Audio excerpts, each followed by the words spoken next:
बिस्मिल्लाहिर्रहमानिर्रहीम। Negotiable instruments के recovery suits का जो समरी प्रोसीजर है order 37 code of civil procedure 1908 में दिया गया है। सबसे पहले हम बात करते हैं कि निगोशिएबल इंस्ट्रूमेंट होता क्या है। सेक्शन 13 निगोशिएबल इंस्ट्रूमेंट एक्ट 1881 कहता है प्रोनोट, हुंडी या चेक जो हुक्म पर, ऑर्डर पर या उसके बेरर यानी उसको जिसके पास वो मौजूद है उसके हामिल को काबिल अदायगी हो, यानी जब चाहे उसका हामिल जो है वो उसको काबिल अदायगी बना सके या जब ऑन डिमांड उसको उससे अदायगी ली जा सके। अब बात आ जाती है, बाज़ दोस्त कहते हैं कि 489F जो है निगोशिएबल इंस्ट्रूमेंट के लिए बड़ा मुनासिब रेमेडी है, एक जुर्म है। याद रखिएगा कि 489F तो एक पीनल प्रोविजन है जो कि चेक जारी करने वाला, निगोशिएबल इंस्ट्रूमेंट जारी करने वाले की बदनीयती और उस बंदे की नीयत मुजरमाना जो है उसकी सजा को डील करता है। और 489F जो है वो मुतनाज़िया रकम की अदायगी के लिए नहीं है, वो कोई रिकवरी इंजन नहीं है, बल्कि 489F का मकसद सिर्फ और सिर्फ बदनीति से चेक देने वाले कसूरवार को सजा देना है। रिकवरी के लिए रिकवरी सूट फाइल करना पड़ेगा summary procedure on negotiable instrument order 37 code of civil procedure 1908 के जरिए। इस हवाले से आप बाज़ हमारे यहाँ पे एक बड़ा ट्रेंड चल गया है 489F में कि जज साहबान जो है इसको पर्सनल होते हुए रिकवरी के चक्कर में पड़ जाते हैं। देखिए, ये रिकवरी कती सूरत 489F के मुकदमात में नहीं की जा सकती है और ना ही कानून इस चीज़ की इजाज़त देता है। ये बात इंटरप्रेट हुई थी 2015 PCRLJ पेज 129 के।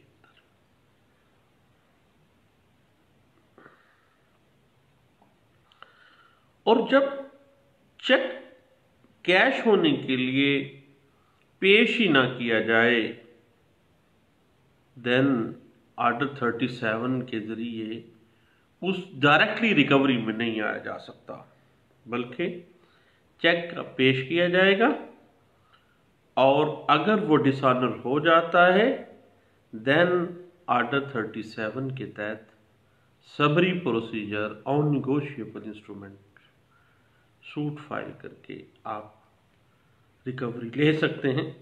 ये बात 2014 CLD पेज 995 के अंदर इंटरप्रेट किया गया था। अब बात आ जाती है इसके प्रोसीजर के हवाले से कि जब भी आप ऑर्डर 37 के तहत एक दावा दायर करेंगे, एक समरी सूट फाइल करेंगे, उसका जो टाइटल है उसमें ऑर्डर 37 रिकवरी सूट का हवाला देंगे और उसके सम्मन जो हैं वो मुताबिक फॉर्म नंबर 4 अपेंडिक्स B या कोई और स्पेसिमन सम्मन का जो भी जो वक्तन फवक्तन मुकर्रर किया जा सकता है। और जब मुद्दा अलैह हाजिर हो जाता है तो उसको जवाबदही का राइट नहीं है उस वक़्त तक जब तक वो लीव टू डिफेंड हासिल ना कर ले। इजाज़त लेकर देन वो अपना जवाब देगा, और अगर वो पेश होके विद इन 10 डेज अपना जवाब नहीं देता तो गोया मदई का जो मौक़िफ़ है उसको दुरुस्त तस्लीम किया जाएगा और मदई डिग्री का मुस्तहिक होगा।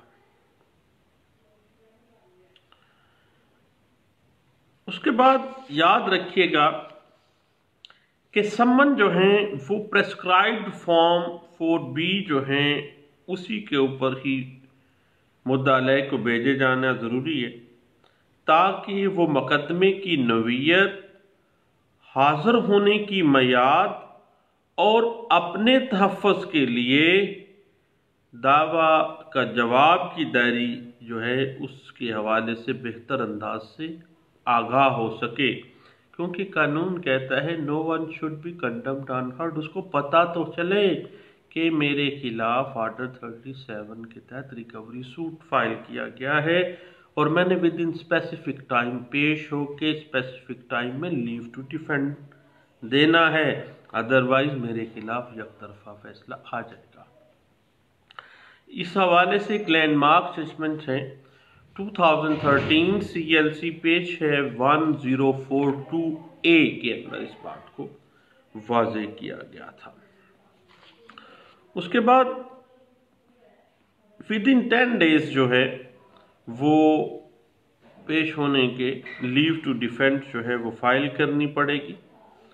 और याद रखिएगा कि अगर चेक इशू होने के 6 माह बाद अदालत में पेश किया जाता है तो वो एक स्टेल चेक होगा, बासी चेक जिसको कहा जाता है, और उस चेक के ऊपर अगर रिकवरी सूट फाइल किया जाता है तो देन ऐसा दावा जो है वो डिग्री नहीं होगा। ये बात 2005 SD पेज है 673 के अंदर इस बात को बड़े अच्छे अंदाज से वाज़े किया गया।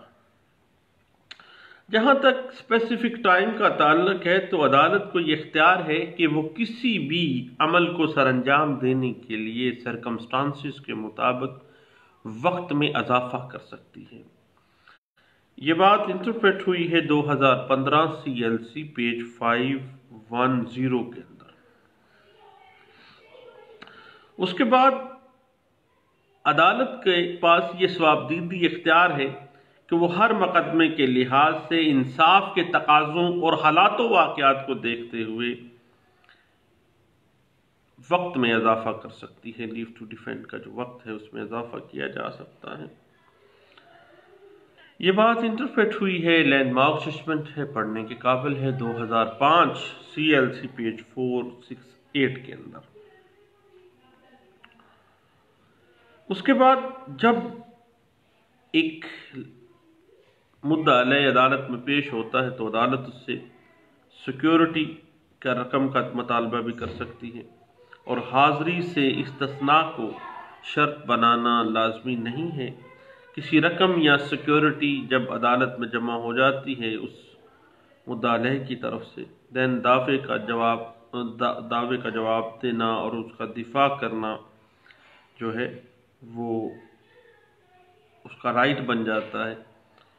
और ट्रायल कोर्ट ने अगर कोई बेकायदगी का अमर जो है वो सामने रखा है, देन ऐसा गैर कानूनी या बेकायदगी का जो आर्डर है वो हाई कोर्ट्स जो हैं वो कहती हैं कि वो ख़त्म किया जाना लाजमी है। ये बात इंटरप्रेट हुई 2014 CLC पेज है 955 के अंदर।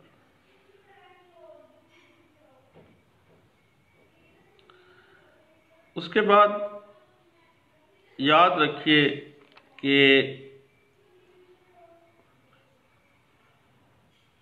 सेटल्ड प्रिंसिपल सिविल लॉ का है कि जो भी एक दावा के अंदर हकाइक दिए गए हैं, उन्हीं के मुताबिक ही शहादत होगी। अर्जी दावा के ख्वाह वो समरी सूट में दावा आ रहा है आर्डर 37 के तहत, उस दावे के कंटेंट से हटकर शहादत जो है वो उस समरी सूट के अंदर कतई सूरत काबिल कबूल नहीं है, और अगर वो काबिल कबूल की गई है तो वो गैर कानूनी तरीक़ाकार अपनाया गया है।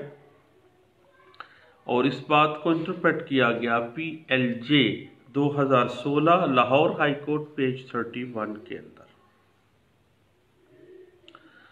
याद रखिएगा कि अगर निगोशिएबल इंस्ट्रूमेंट तस्लीम शुदा हो तो मैक्स अनस्टैम्प्ड होने की वजह से उसको इनवैलिड करार नहीं दिया जा सकता। चूंकि वो जारी किया गया, उसके अंदर किसी किस्म का कोई लकूना रह गया है तो फिर वो लकूना मद्देनज़र नहीं रखा जाएगा, बल्कि चूंकि निगोशिएबल इंस्ट्रूमेंट जारी किया जाना जो है वो एडमिटेड फैक्ट है, और admitted fact need not to be prove. ये बात इंटरप्रेट हुई PLJ 2002 Lahore high court page है 1612 के अंदर इस बात को वाज़ेह किया गया था।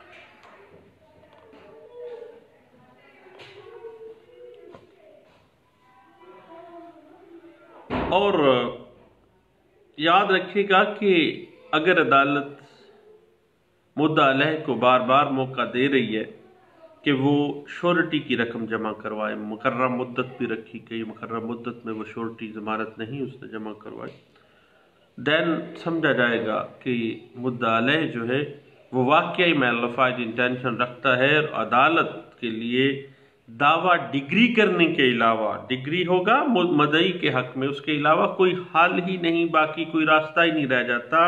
यानी इट मीन कि इसने एडमिटेड फैक्ट आ गया कि निगोशिएबल इंस्ट्रूमेंट दिया, लीव टू डिफेंड के लिए आया, श्योरिटी जमा नहीं करवाई मुकर्रर मुद्दत में, इट मीन इसने पैसे तो देने हैं लेकिन ये लीतोलेल से काम ले रहा है। अब मदई के हक में फौरी तौर पर इसके अलावा कोई और हल नहीं है कि डिग्री ना किया जाए वो दावा, बल्कि उसके हक में डिग्री किया जाएगा। ये बात 2004 SCMR पेज 889 के अंदर जो है इसको वाज़ेह की गई। 2004 SCMR 882 के अंदर इस बात को इंटरप्रेट किया गया। PLJ 2006 कराची हाई कोर्ट का एक फैसला है पेज 103 के अंदर इस बात को वाज़ेह किया गया। याद रखिएगा कि निगोशिएबल इंस्ट्रूमेंट के ऊपर अगर कोई एडमिटेड है वो दिया जाना निगोशिएबल इंस्ट्रूमेंट, लेकिन कोई वहाँ पे कोई फॉल्ट रह गया है, कोई सिग्नेचर में डिफर आ गया है, या कोई भी ऐसा अमर सामने आ जाता है, तो then it mean admitted fact तो है प्रोनोट या चेक का जारी किया जाना। सिर्फ प्रोनोट पर जो टिकट क्रॉस नहीं किया गया या जो हैंड राइटिंग में कोई फ़र्क आ गया है तो देन इस वजह से दावा खारिज नहीं किया जाएगा बल्कि डिग्री किया जाएगा। ये बात इंटरप्रेट हुई 2011 CLC पेज है 950 के अंदर। अब जहां तक बात आ जाती है कि आर्डर 37 रूल 4 के तहत एक सिविल जो डिस्ट्रिक्ट कोर्ट है, डिस्ट्रिक्ट कोर्ट में जब दावा दायर किया जाता है या मालियत दावा के एतबार से हाई कोर्ट में अगर दावा दायर किया जाता है, तो याद रखिएगा मेरे दोस्तों कि under order 37 rule 4 power to set aside degree under order 37 जो समरी सूट डिग्री किया गया है उसको सेट असाइड करने के लिए यकतरफा डिग्री मनसूखी के लिए एप्लीकेशन जो है उसकी मियाद 3 साल मुकर्रर की गई है। ये बात बड़े अच्छे अंदाज से इंटरप्रेट भी हुई है 2011 CLC पेज 950 के अंदर।